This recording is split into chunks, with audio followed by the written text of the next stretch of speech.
Hello everyone, welcome to the घर से UPSC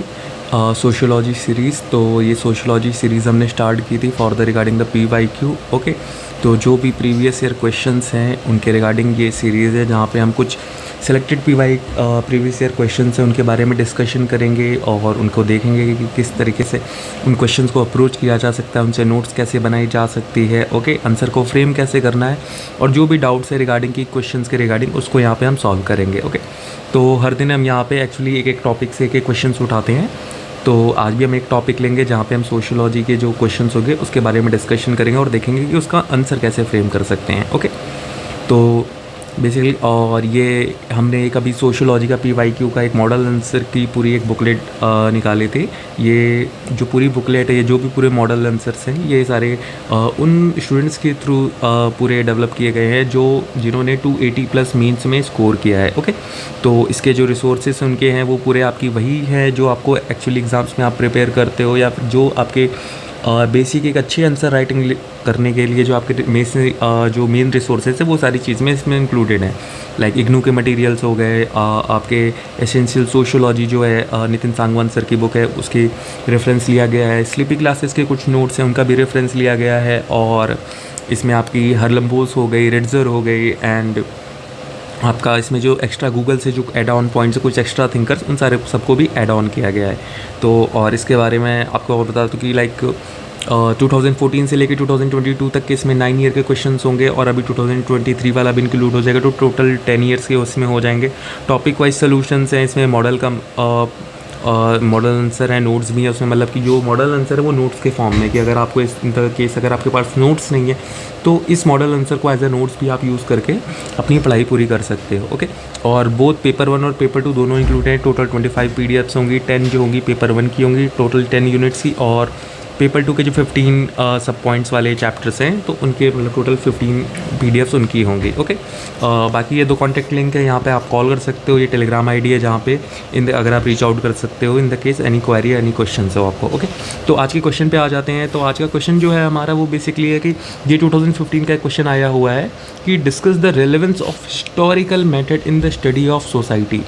ठीक है, तो यहाँ पे हमें ये बताना है कि जो हिस्टोरिकल मेथड है उसका क्या नाम है, स्टडी ऑफ सोसाइटी में क्या रेलेवेंस है। रेलेवेंस मतलब होता है एक तरीके से इंपॉर्टेंस या फिर सिग्निफिकेंस आप कह लो, कि क्या रेलेवेंस है कि हिस्टोरिकल मेथड का। अब हिस्टोरिकल मेथड हमारे मन में आया तो जिसने अगर बेसिक सोशियोलॉजी भी थोड़ी बहुत पढ़ रखी है तो उनको मतलब एक कार्ल मार्क्स का आइडिया आ जाएगा कि कार्ल मार्क्स ने अपने लाइक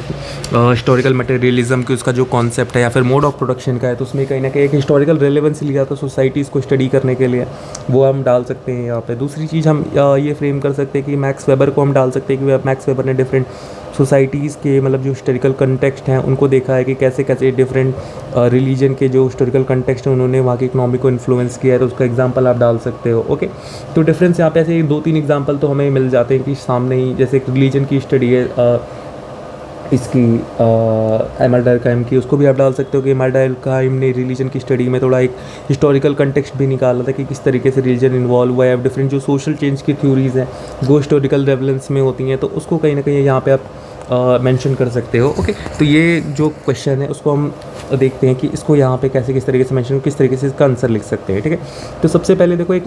यहाँ पे हमने इंट्रो लिख दिया है कि the historical method is a valuable approach in the study of society as help uncover the historical roots of the current social structure, norms and practices. It provide insights into how societies have evolved and changed over time. ठीक है, तो ये कहीं ना कहीं intro है जहाँ पे हमने रिलेवेंस के बारे में बता दिया कि रिलेवेंस पूछा था, तो रिलेवेंस से रिलेटेड एक हमने इंट्रोडक्शन में बता दिया कि हम क्या क्या चीज़ें बताने वाले हैं, कि ये एक वैल्यूएबल अप्रोच है स्टडी ऑफ सोसाइटी में और ये हेल्प किस किस चीज़ों में करती है हमारी रिलेवेंस। अब यहाँ पे हम थोड़े सब पॉइंटर में बता रहे हैं कि हेल्प करती है uncover the historical roots of the current social structures, norms and practice, और इंसाइट्स प्रोवाइड करती है कि how societies have evolved and changed over time. ठीक है, तो ये कहीं ना कहीं हमने इंट्रो में थोड़ा रिलेवेंस बता दिया। अब हम आते हैं मेन इसके बॉडी कंटेक्स्ट में जहाँ पे हम थिंकर्स के थ्रू उसको करेंगे। ठीक है, अब जैसे मैक्स वेबर है, max weber emphasize the significance of historical analysis in understanding of social phenomena। ठीक है, his The Protestant and the Spirit of Capitalism 19, ये बुक का रेफरेंस है कि इनकी जो स्टडी थी the Protestant ethic and the spirit of capitalism 1905 की, यहाँ पे इन्होंने हिस्टोरिकल डेटा को यूज़ किया है to explore the relationship between the religious belief and the economic behaviour demonstrating how historical context shapes societal dynamics. ठीक है, तो ये हो गया कि जहाँ पे आप ये मैक्स वेबर का हमने पहले एक एग्जांपल दे दिया, अपने जो हमने ऊपर जो अपना पॉइंट रखा था उसको सब्सटेंशिएट करने के लिए कि हमने मैक्स वेबर का एग्जांपल दिया है कि मैक्स वेबर की जो ये स्टडी है the Protestant ethics and spirit of capitalism, वहाँ पे उन्होंने कहीं ना कहीं हिस्टोरिकल एनालिसिस यूज़ किया है, हिस्टोरिकल डेटा को यूज़ किया है ताकि वो एक रिलेशनशिप देख सके रिलीजियस बिलीफ जो इकोनॉमिक बिहेवियर है सोसाइटी का उसके बीच में, और जहाँ पे उन्होंने इस थ्योरी के थ्रू ये डिमॉन्स्ट्रेट किया कि कैसे हिस्टोरिकल कंटेक्स्ट जो होता है वो सोशल डायनेमिक्स को शेप करता है। ठीक है, अब आ जाए दूसरा कार्ल मार्क्स। कार्ल मार्क्स का हिस्टोरिकल मटेरियलिज्म जो है वो एनालाइज करता है कि how economic structure drive social change, कैसे जो इकोनॉमिक स्ट्रक्चर है वो सोशल चेंज को ड्राइव करता है। कम्युनिस्ट मैनिफेस्टो जो उनकी बुक है 1848 में इन्होंने स्ट्रेस किया था कि historical development of the caste class struggle, कि जहाँ पे कम्युनिस्ट मैनिफेस्टो में उन्होंने ये बताया कि जो क्लास स्ट्रगल जो उसका हिस्टोरिकल डेवलपमेंट कैसे हुआ कि हर टाइम पे दो क्लास हो जाती हैं, फिर उसके बाद उन दोनों क्लास के बीच में एक स्ट्रगल डेवलप होता है, राइट, इसकी वजह से फिर धीरे धीरे चेंज होता है, फिर नए मोड ऑफ प्रोडक्शन में चेंज होता है। ओके, तो ये इन्होंने बताया कि demonstrating the relevance of history in the understanding societal conflict and transformation. तो यहाँ पे हमने एक दूसरा की relevance of history understanding societal conflict and transformation के बारे में कि उसका भी जो एक कंटेक्स्ट निकलता है वो हिस्टोरिकल डेवलपमेंट में ही होता है। ये हमने अपने पॉइंट को सब्सटेंशिएट किया है यहाँ पे। कार्ल मार्क्स का हमने पूरी एक थ्योरी देखे। अगले पे आ जाते हैं माइकल फूको। माइकल फूको का जो वर्क है often involve the historical approach to reveal shift in power and knowledge, कि जो पावर एंड नॉलेज के बीच में जो शिफ्ट होते हैं इधर उधर, वो कहीं ना कहीं जो होता है उसका भी एक जो आंसर होता है या फिर उसका जो कंटेक्स्ट होता है वो हिस्टोरिकल अप्रोच में ही होता है। उनकी स्टडी है डिसिप्लिन एंड पनिश 1975 की, ये माइकल फ्यूको की स्टडी है, जहाँ पे इन्होंने एग्जामिन किया था कि हिस्टोरिकल शिफ्ट जो हुए हैं इन panel practices showing how historical context influence the emergence of new social norms and power struggles, कि जो पैनल प्रैक्टिसेस जो होती थी हिस्टोरिकल में कि वो किस तरीके से इवॉल्व हुई हैं, किस तरीके से चेंज हुई, किस तरीके से पावर डायमेंशन शिफ्ट हुआ है और किस तरीके से नॉलेज के बेसिस पे क्या नाम है आज के टाइम पे किस तरीके से जो पैनल प्रैक्टिस है वो किस तरीके से चेंज हो गई हैं। ओके, तो ये कहीं ना कहीं माइकल फ्यूको की एक थ्योरी थी पावर और नॉलेज की, उसमें इन्होंने हिस्टोरिकल कंटेक्स्ट को यूज़ किया है एज अ डिफाइनिंग कि किस तरीके से जो हिस्टोरिकल कंटेक्स्ट है वो हमारे सोशल नॉर्म्स और पावर स्ट्रक्चर को अफेक्ट करता है और उनको उनकी डायनेमिक्स को चेंज करता है। ओके, आप जाते हैं अगले थिंकर्स को जहाँ पे इनको हम लिखेंगे। तो एंथनी गिडेन जो है इनकी थ्योरी है the constitution of society in 1948, जहाँ पे ये हाईलाइट करते हैं कि importance of historical context in shaping the reproduction and transformation of social structures, कि सोसाइटी के जो सोशल स्ट्रक्चर्स होते हैं ना डिफरेंट, उसको किस तरीके से जो हिस्टोरिकल कंटेक्स्ट होता है उसको किस तरीके से रिप्रोड्यूस और ट्रांसफॉर्म करते हैं। ठीक है, और उन्होंने ये भी एम्फेसिस किया था कि understanding society requires tracing historical patterns that inform present social arrangements, कि अगर आपको आज के टाइम पे की सोसाइटी को अगर आपको समझना है तो उसके लिए सबसे पहले आपको उसके हिस्टोरिकल पैटर्न को समझना पड़ेगा जो कि प्रेजेंट सोशल अरेंजमेंट्स को एज अ क्या नाम है इन्फॉर्म करते हैं या फिर डिफाइन करते हैं। जैसे मान लो कि अगर आज के टाइम पे आपको एक सोशल स्ट्रक्चर है लाइक रिलीजन के मान लो कि एक सोशल इंस्टीट्यूशन है कि आज के टाइम पे रिलीजन, ठीक है, मान लो लेट्स से एग्जांपल लेते हैं कि जैसे एक सोशल इंस्टीट्यूशन, जैसे आप एक पैट्रियार्की एज मान लो ना कि patriarchy as a social institution जो सोसाइटी में स्टैब्लिश है, ठीक है। अगर उस चीज़ को अगर आपको जानना कि सोसाइटी में पैट्रियार्की क्यों है तो उसके लिए आपको हिस्टोरिकल रूट कॉजेज में उसके जाने पड़ेंगे कि पहले क्या था, कहाँ पे क्या चीज़ें थी, किस तरीके से मेल जो डोमिनेटिंग होने लगा, क्यों वुमेन का स्टेटस पहले जो वैदिक टाइम में क्या नाम है इक्वल था, कि सभा होती थी और समितिज़ होती थी, वहाँ पे वुमेन को इक्वल इंपॉर्टेंस थी, किस तरीके से और धीरे हिस्टोरिकल कंटेक्स्ट में किस तरीके से वुमेन को धीरे धीरे इन्फीरियर देखते देखते फिर आज के टाइम पे एक पैट्रियार्कल पूरी सोसाइटी हो गई जहाँ पे वुमेन को काफ़ी नीचे देखा जाता था। और अब आने वाली फ्यूचर रेंज में कि किस तरीके से जो चेंजेस हो रहे हैं जिसकी वजह से जो पैट्रियार्की का जो वो है वो कहीं ना कहीं धीरे धीरे ब्लर हो रही है लाइन, तो वो चीज़ें कहीं ना कहीं अब आप देखोगे कि आगे वाली चीज़ों के लिए वो फ्रूटफुल होगी, ठीक है। तो हिस्टोरिकल कंटेक्स्ट हर एक चीज़ की सोसाइटी के किसी भी स्ट्रक्चर को अगर रिप्रोडक्शन और ट्रांसफॉर्म करना है तो उसमें हिस्टोरिकल कंटेक्स्ट का बहुत रोल होता है। तो ये एंथनी गिडेन की थ्योरी थी, ओके। और जाके इसमें तो आप एक और भी लाइन ऐड ऑफ कर सकते हो कि मैंने पढ़ी थी, मुझे नाम याद नहीं आ रहा राइटर कौन था, कि history without sociology is rootless and sociology without history is fruitless, right. तो ये चीज़ें कहीं ना कहीं आप इसमें ऐड ऑन कर सकते हो। फिर एक फर्नैंड ब्राउडेल है, ठीक है, इनकी क्या नाम है एक कॉन्सेप्ट है बहुत बढ़िया है, लॉन्गर ड्यूरे, ठीक है, जहाँ पे इन्होंने हाईलाइट करते हैं importance of studying long term historical structure and process. यहाँ इन्होंने ये बताया कि लॉन्ग टर्म ड्यूरे मतलब लॉन्गिट्यूडे इसका मतलब एक तरीके से ये होता है कि लॉन्ग टर्म स्टडीज़ करना स्ट्रक्चर और प्रोसेस का, ठीक है। इनकी एक स्टडी थी the Mediterranean and the Mediterranean world in the age of Philip second 1949। तो 1949 में इनकी एक स्टडी आई थी कि the Mediterranean and the Mediterranean world in the age of Philip second. इसमें इन्होंने एग्जामिन किया था सोसाइटल चेंजेस जो कि सेंचुरीज़ के अक्रॉस चेंज हो रहे हैं, ठीक है। और जहाँ पे इन्होंने एम्फेसिस किया था कि नीड टू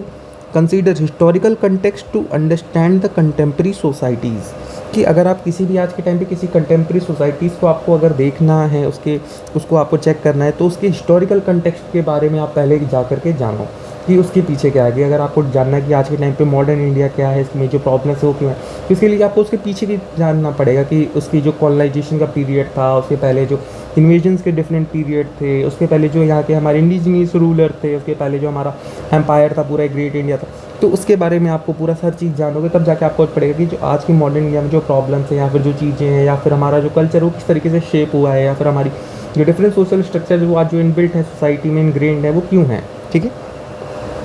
नोबर्ट इलाइस की एक थ्योरी है कि प्रोसेस सोशियोलॉजी, ठीक है, जहाँ पे इन्होंने एम्फेसिस किया था कि historical evolution of social structure. इन्होंने भी सोशल स्ट्रक्चर के बारे में बता रखा है उसके हिस्टोरिकल एवोल्यूशन में। इनकी बुक है द सिविलाइजिंग प्रोसेस, 1939 में इन्होंने लिखी थी द सिविलाइजिंग प्रोसेस। यहाँ पे इन्होंने एनालाइज किया था कि जो change in manners and the behaviours over time, कि जो मैनर और बिहेवियर जो चेंज होते हैं लोगों के, उसमें ये बताते हैं कि how historical shift influence societal norms and behaviour.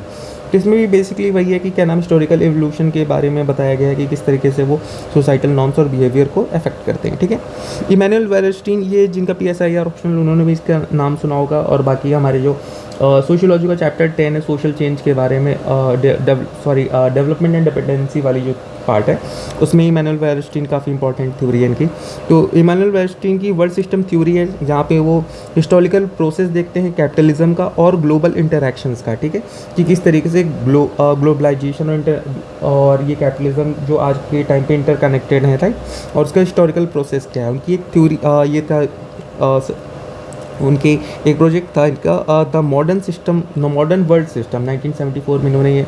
लिखा था द मॉडर्न वर्ल्ड सिस्टम। इन्होंने यहाँ पे ये एम्फेसिस किया था कि importance of historical analysis in understanding the development of global economic system and there impact on society. जो डिफरेंट ग्लोबल ये इकोनॉमिक सिस्टम्स बने, चाहे वो मिक्स्ड इकोनॉमी हो, चाहे सोशलिज्म हो, चाहे वो कैपिटलिज्म हो, राइट, कि ये किस तरीके से चेंज हो रहे हैं, किस तरीके से फॉर्म हो रहे हैं, इन चीज़ों को अगर आपको जानना है, कंटेक्चुअल देखना है, इसके लिए आपका उनका एक हिस्टोरिकल एनालिसिस इंपॉर्टेंट है, राइट। तो कहीं ना कहीं हमने यहाँ पे 5-6 थिंकर्स के थ्रू देखे। हमने इमैनुअल वेलरस्टीन को पढ़ा यहाँ पे, ठीक है, हमने नॉबर्ट इलाइस को पढ़ा, और एक हमने फर्नैंड ब्रॉडल को पढ़ा है, और हमने एंथनी गिडेंस को यहाँ पे पढ़ा, हमने माइकल फ्यूको को यहाँ पे क्योट किया है, हमने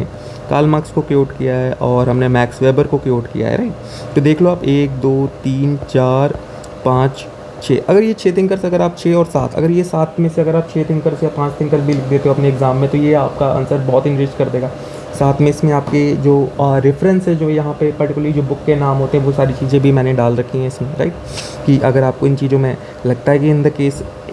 ये सारे जो हैं आपके मतलब आधे मार्क्स बढ़ाते हैं, जिसकी वजह से आपको नंबर आप थोड़ा ऊपर जाते हो, ओके, ये हो गया। अब हम इसका थोड़ा ये कंक्लूजन देख लेते हैं कि the historical method allow sociologist to uncover patterns, connections and casual relationship that shape the present.